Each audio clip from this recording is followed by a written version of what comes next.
Welcome to Finding Zen with Michael Pottern, where everyday moments become sacred. I'm your host, Michael Pottern. Together, we explore how presence shows up in people's lives and the quiet gifts they reveal themselves to be when we truly pay attention. So take a breath, settle in, and let's hear what presence has to say.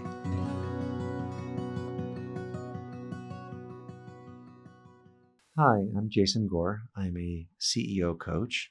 And today, Michael and I are going to be talking about how to live an aligned life, how to make good decisions, take grounded action, and grow. Whether you're a CEO, an adventurer, or just your normal everyday growth junkie, I hope there's something in here for you. Hello, Jason. Hey, Michael. It's nice to have you on the Finding Zen podcast. Honored to be here. I know you've touched a lot of lives. Thank you. It's just, I think, meaningful just to take a moment, have a breath, Always is. and see where presence wants to take us.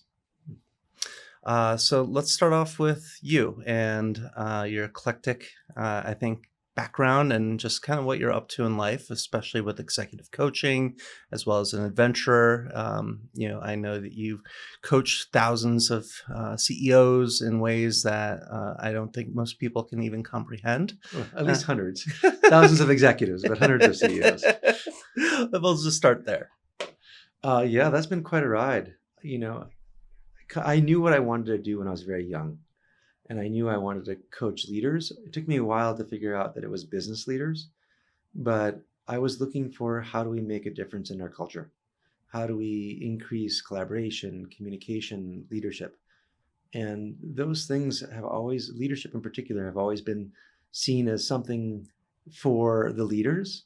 I don't see it that way. I really think leadership is for all of us, and that we're all leading our lives and leading our families and leading our communities in different ways. And so for me, a lot of my goal has been to demystify that and create cultures, starting with the CEOs, that really create high performance teams.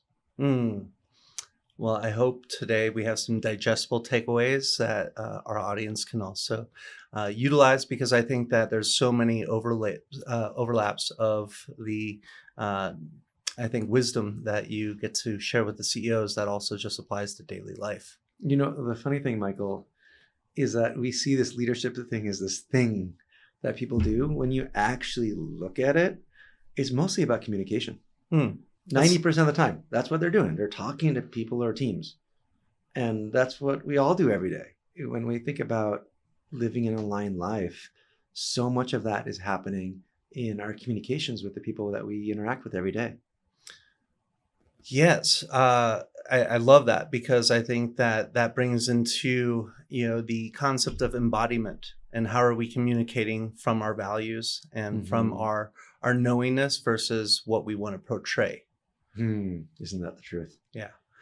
So how does that show up with just the coaching role today?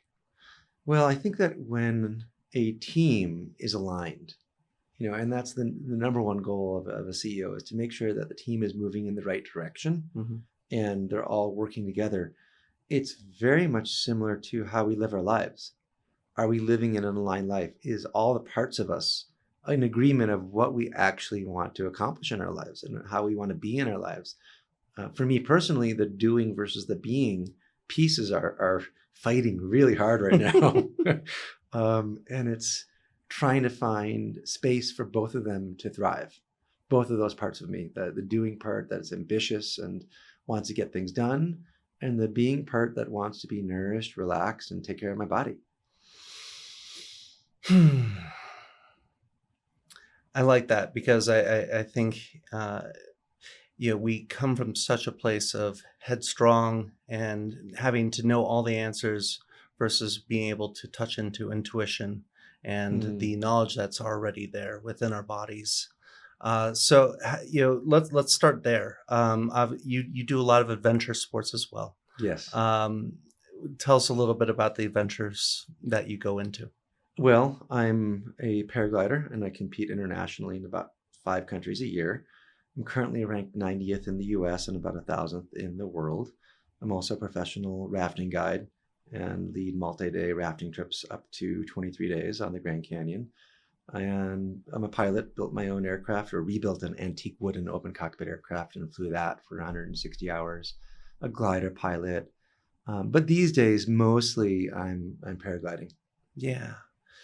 And there seems to be probably some parallels that you've learned from, the paragliding that also, can maybe be supportive in our lives. 100%. Um, just because I have such a profound respect for being up there and the level of presence that takes.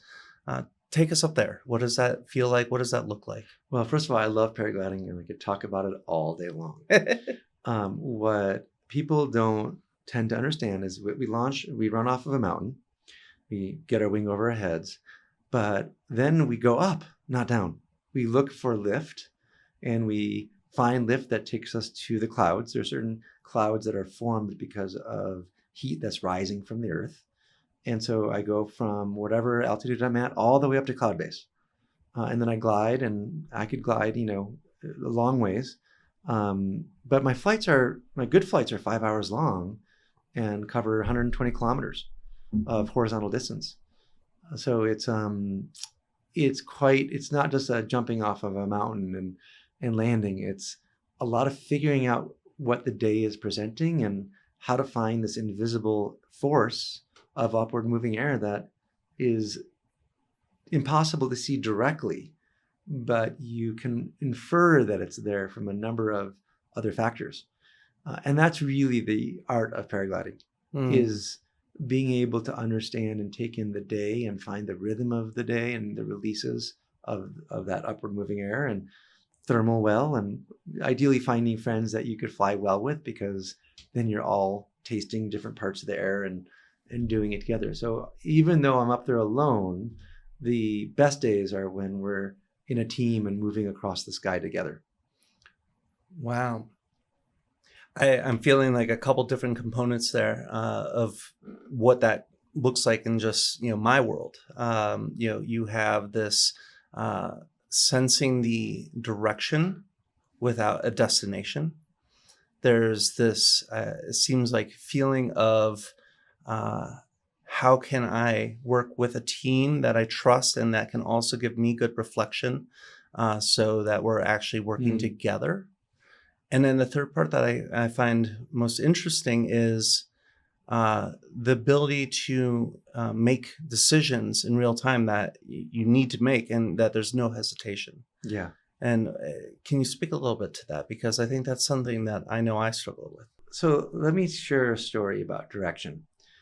I'll share one from the startup world and one from the airplane world. I think the biggest mistake that the CEOs that I've worked with have made, and I worked with mostly startup CEOs. So these are young, mostly 30-somethings that have raised more than 20 million and are building a team and building an organization that hopefully will continue to grow and become a unicorn, which is a company that's worth basically $1 billion. It's quite the endeavor with a very high failure rate. Over 90% of these companies are going to fail. And when you ask them, hey, is the direction clear? They're like, yes. When you ask their team, is the direction clear? The answer is almost always a resounding no. They might have individual team direction, like, department direction, but as a team, the most often they're not aligned. And in paragliding, it's the same thing. Like, you have to make a decision about which way you go. And if you zigzag through the air, it's not going to generally land you in a very efficient way, because you're trying to arrive at the next destination as high as you possibly can to increase your optionality. And executives, when you're leading a team, it's very difficult to compel people with a long-term vision, but you are zigzagging and you're figuring things out. And so you have to communicate really well to say, hey, this is where we want to go long-term. We're going to do these experiments, and this is the information we're going to learn along the way. And for whatever reason, that doesn't seem like it's human norm. Like, people think that you get somewhere in a straight line. I don't think it works that way. Mhm. It's having the courage to take a direction and collect more information and learn. And it does take confidence, right? And it does take a certain level of groundedness in your body. I'm amazed in the paragliding world. Somebody came up to me in France and said, "Hey, you're taking off in a spot that, is known to have very kind of crappy air. You on a day like this where the wind's slightly north, like, it's not obvious, but maybe you want to go over to that spot over there, 20 feet away." And I'm like, "Oh, wow, thank you so much." And he's like, "I was a little nervous to tell you because a lot of paragliders get very defensive. They say, 'Hey, I know what I'm doing,' even though I've never flown here before." And it shocked me. Mm. Like, wow, why wouldn't you be welcoming of that input and that advice? Why wouldn't you want as much of that as you can get? But then, when your manager gives you feedback, you get defensive rather Mhm. than curious. When your spouse gives you feedback, you might get a little defensive. We aren't inherently growth oriented. I think that's a learned experience. Yeah. And it ultimately comes from a place of knowing who you are and knowing that you trust yourself to be able to receive and look for all that feedback and look for all that information. So that growth orientation seems really essential to living a zigzag path to get to your direction. Mhm. And most people try to take the direct route. They put blinders on and they kind of fall on their face, except for the lucky ones, which seem to be the ones that make the news. And everybody thinks that's how you lead. So what I love about that is that there's this idea that I know what I know today, and I'm confident in that, but that information can change. And I think that there's this uh, ease that comes with life once you start to see that not only in business, but in parenting or in so many of life's choices, to be confident in what we know now, but to trust that we can still also reattune Yeah. to the winds that might shift or to even new information that actually provides a more holistic kind of perspective. And Yeah. I think when we were initially talking earlier today about embodiment leadership, like that is embodiment is the Mm, fullness of not only the brain but also feeling it in the body. yeah. What this is bringing up, as you said, trust, and talked about trusting the process, trusting the unfolding, Mhm. is, I think, in the Western world in particular, there's a desire for a sense of safety. And when you look at what a sense of safety will give you might as well just stay in your locked apartment forever because that's the safest thing to do, right? But that's not going to allow you to live your full expression or your embodied aligned self. Yeah. Um, and you were talking about trust earlier, and there's a subtle distinction there of, trust the universe but tie up your camel, where it's a balance of picking a direction, making a plan, and pursuing that plan while being completely open to what arrives and what's possible, to feedback, to new insights, to being completely and utterly wrong, and to try to make that journey as safe as possible, but knowing it's not safe. Yeah. Well, now we've kind of got the direction part. Now let's talk about the team. If this conversation has you thinking differently about how you see, sense, or respond to the world, that's your nervous system updating. The Denver Zen Den offers light, sound, and vibration tools to help you relax and reset. You should check out our new wellness devices in the MindWave section of our website for supportive technology for your home or office. All right, back to the conversation with Jason. Yeah. Well, so it's interesting with the CEOs that I was talking about. These are young folks that by the time they raise 2 or 3 rounds, and they've raised, let's say, 50 million, they have to start hiring some pretty senior people, and those people tend to be older than them. and more experienced than them, and frankly, smarter than them in some ways, because they've been in the industry and they know how things work. And what I see is that managing those folks that are your senior is really difficult for some of these younger CEOs. And then the boards come in, and the boards are pretty heavy-handed, and you get some pretty big personalities on the board, and they start pushing you around and telling you to do things that you don't know if they're right, you don't know if they're wrong, but your intuition speaks otherwise. And how do you get people to follow their intuition, to listen to their instincts, and build a team around them that they have a good working relationship and they could trust, to both, delegate to, but also listen to. And, the biggest thing I see is people don't take their seat at the table. Mm-hmm. They don't really understand that they're the one that is most qualified for the job simply because they're in the seat. Even if someone else might be quote unquote more qualified, they're not in the seat. Yeah. Right. And so maybe you could find those people as advisors, but this is, your company. This is your team. This is your butt in the paragliding seat that has to make decisions. In the airplane world, there's something called pilot in command.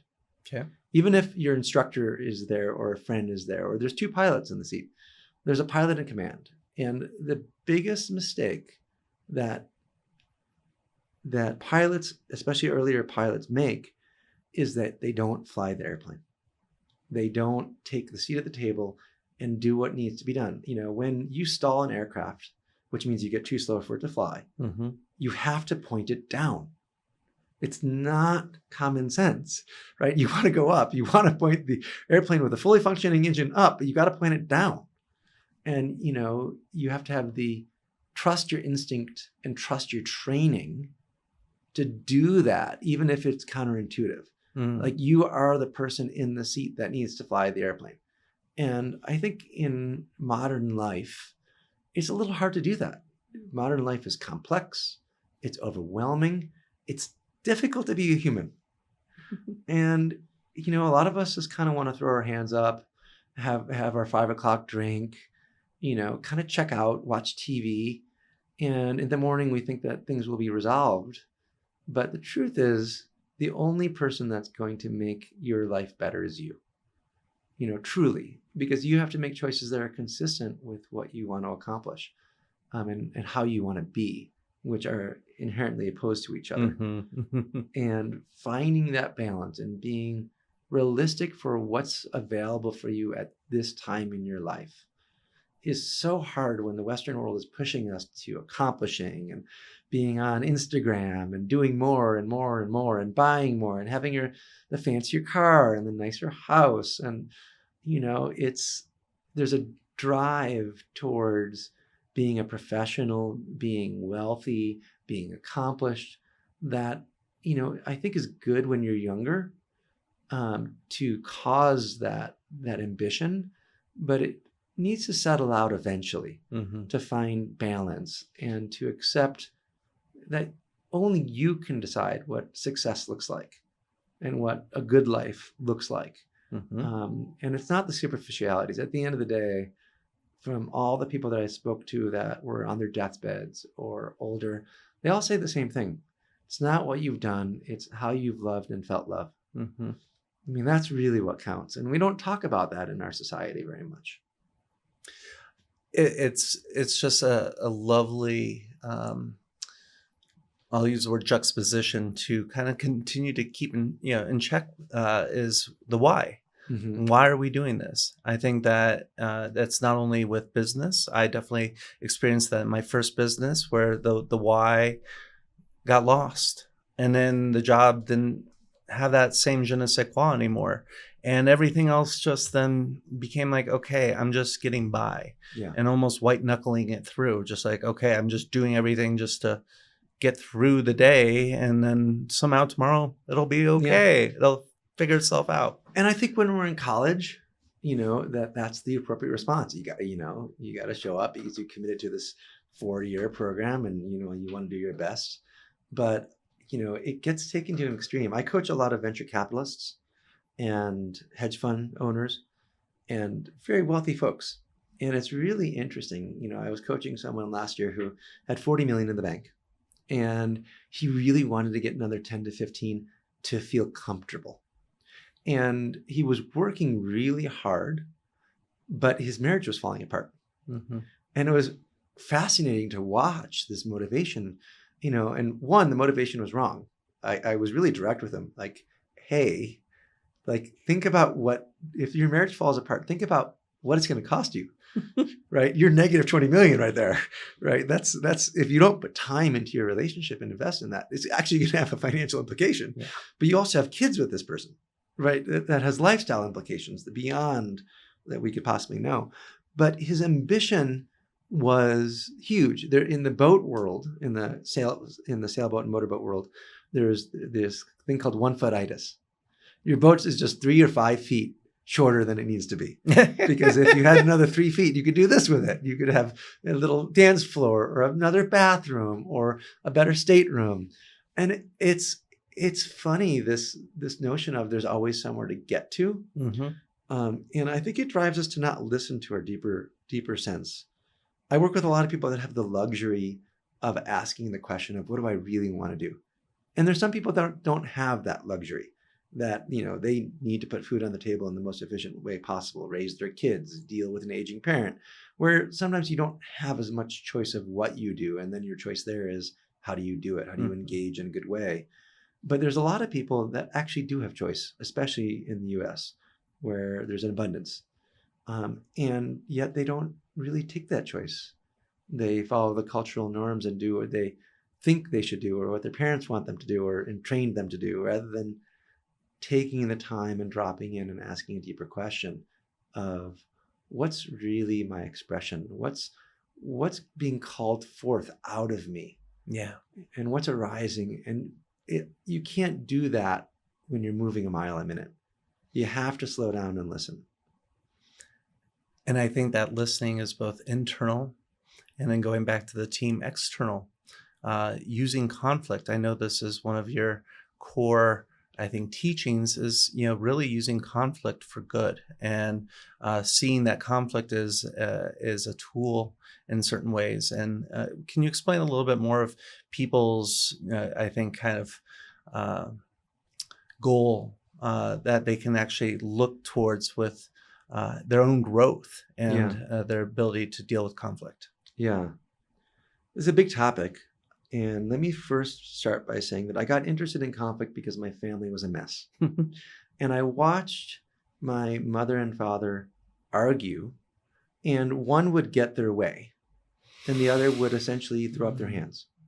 And they would kind of give up, and the other person would win, quote unquote. But there were so many times when they both could have gotten what they wanted if they just talked it through. And they understood why the other person wanted what they wanted. Hey, I want a fast car. I want a red car. Well, can we get a red fast car? Usually you could get a lot of what you want because, we argue about the 20% of stuff that we're not aligned with, but we don't take the time to be creative to build on top of the 80% of the stuff that we are aligned on. The kid wants to be an astronaut, but not doing their math homework. So we yell at them for not doing their math homework rather than really talking through, hey, what do you really want here? And do you really want to do your math homework? Do you realize that it's aligned and necessary to become an astronaut or a pilot? And we don't slow down enough. I was invited to teach as an adjunct negotiations at the Harvard Law School. And it was a very interesting process, because one of the things that I saw over and over again in coaching a number of CEOs through tough negotiations was there's always the ability to control the pace of the dialogue and the pace of the process. And people don't take advantage of that. They somehow jump into conversations saying, I'll see how it goes and I'll do my best, rather than being very intentional about slowing things down. If you want to have a tough conversation with someone, you kind of have to set the table to have a real conversation and get through it, because if that conversation doesn't go well, it's hard to generate the next one. Mm-hmm. If you're going to yell at your kid for not doing their homework, they're not going to want to talk to you about their homework again, right? And so what's the mood that we want to create, and what's the pacing in the process to have us arrive at a good conclusion together? Instead of trying to convince the kid to do the math homework, we should find out how can he be motivated or she be motivated to do their own math homework, Mm-hmm. and have a larger conversation. And that includes conversations with ourselves. What's really important? And I know, Michael, that you end up with people in your office who are slowing down in very busy lives, and they get to have these revelations because they find themselves in deeper states of relaxation than they do in their normal lives. And a lot of their creativity and inspiration arises in that. Mm-hmm. I think it's those breaks that we could do in the moment as well as taking time off to treat ourselves to different types of sessions and opportunities to grow, but just taking a breath when we can. Because that's been a core theme through a couple of the conversations I've had recently, is this idea that it's not just about the big peak experiences. It's about how do we weave this in day to day. So just like for you, the paragliding, those are obviously, meaningful moments, and you fortunately get to do a lot of those meaningful moments. Mm-hmm. But I also know that you look for those windows, whether it's through conflict, whether it's, connecting to music or dance, to actually slow down and find your internal, I guess, just presence. Mm. And I think that knowing the adventures that you go on, I'm curious, when you slow things down, when these chaotic things come up, not just conflicts, but real life danger, what happens? Like what should somebody do when there's not really much margin to mess up? Yeah. I'm reading a book about an ISS astronaut right now, and he talks about two different kinds of situations: urgent dynamic situations and high consequence but elongated decisions. And they're very, very different, because in urgent situations that require instant response, what you really need is training to respond well. It's very difficult to think clearly in those moments and get creative. You don't have a lot of time, and your brain doesn't work well in those creative ways in urgent situations, especially with high consequence.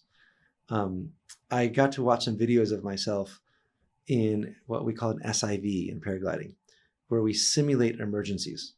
And so we get towed up by a boat, we have rescue boats beneath us, and we basically put our canopy up in a ball in some way or another, our glider up in a ball, and try to fix it. And, the first few times I was doing that, I had a really doozy where I couldn't get it up fixed. And I was falling through the sky pretty quickly with just a mess above my head. And I knew I had rescue boats below me, but I was getting hit pretty hard. And I didn't really want to get wet as well because, it takes a long time to get everything dried out and repacked and all that. But I watched the video, and at the end, when I finally got through it a minute and 10 seconds later, it was a long recovery. It took a long time. I could see myself exhale and start breathing again. I think I was holding my breath most of that time. Mm-hmm. And, a lot of what you need to do is just stay present and breathe. And, it's such a simple thing. And I know that I don't breathe enough. I'm trying to improve my posture right now because I'm having some neck stuff happening. And I've now seen enough doctors that I am realizing that the number one thing I could do to improve my posture is breathe into my upper lungs, and just on a moment to moment basis, be using my lung capacity, and it will improve my spinal health.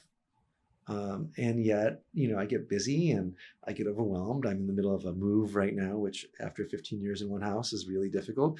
And I'm not breathing, and my neck is really You're tight. feeling it. I'm feeling it. And it's like, It's like I'm not going to die.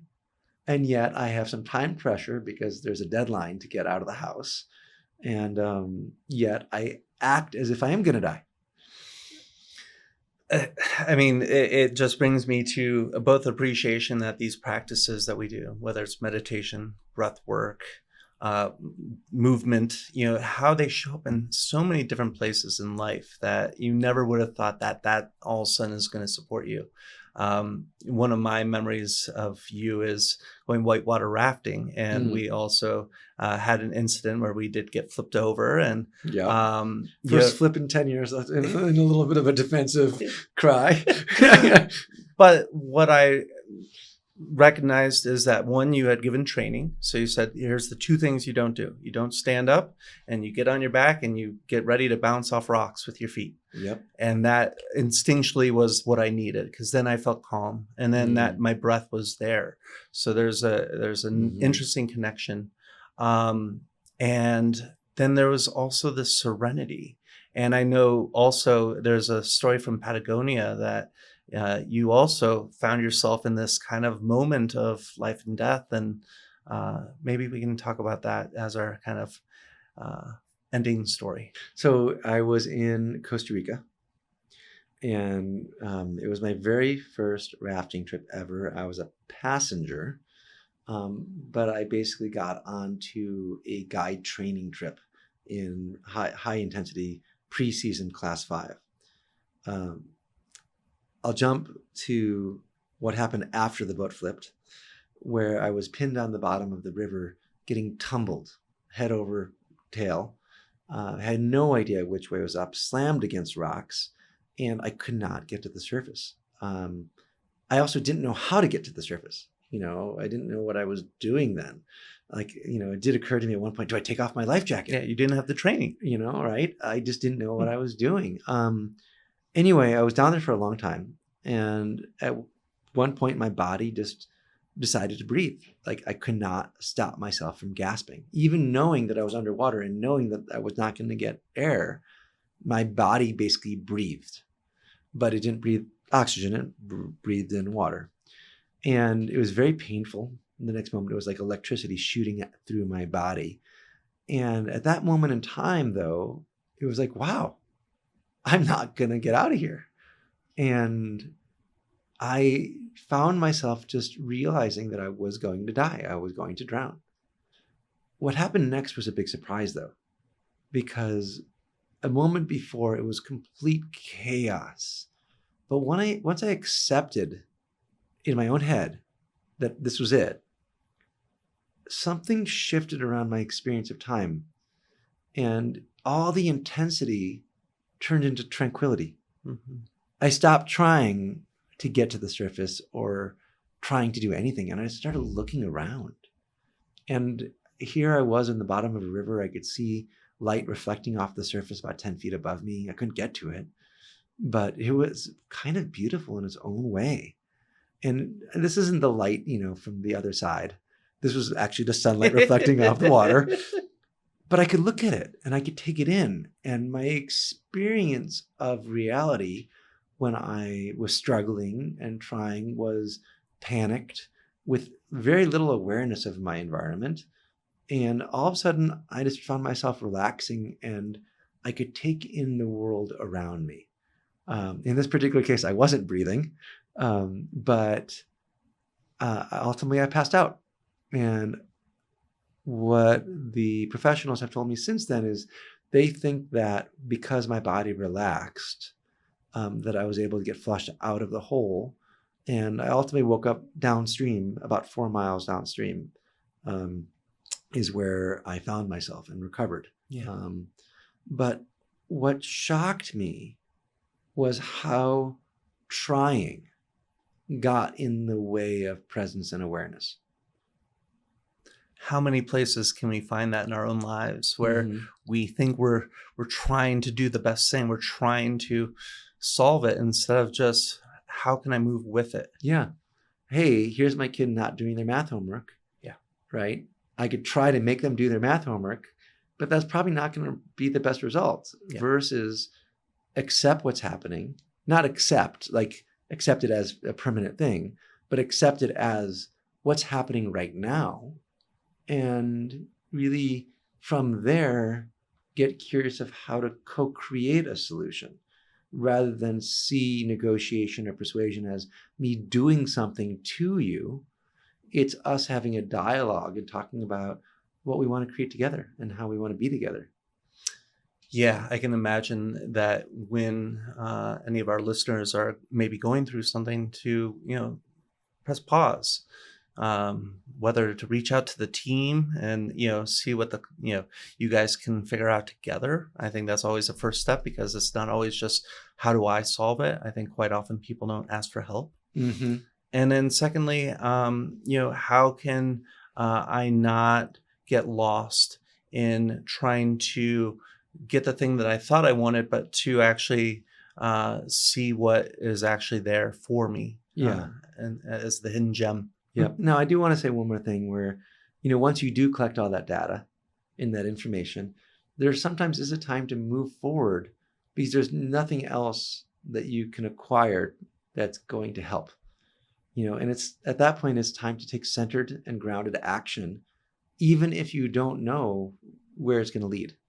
Ooh, I love that.